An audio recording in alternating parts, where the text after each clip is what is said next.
大家好，我是豆豆。大家好，我是阿峰。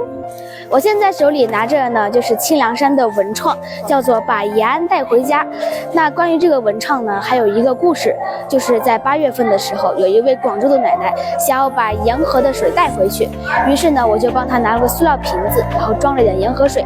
但是呢，考虑到把这些水带上飞机的时候可能会有些麻烦，清凉山有了这款冰箱贴以后呢，就解决了游客们携带不方便的问题，就是把圣地的土和沿河的水同时装到这个里面，寓意呢就是把延安带回家。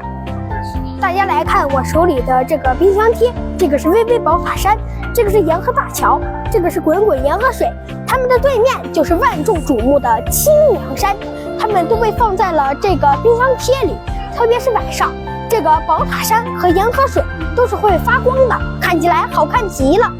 我们为我们的家乡代言，延安欢迎您。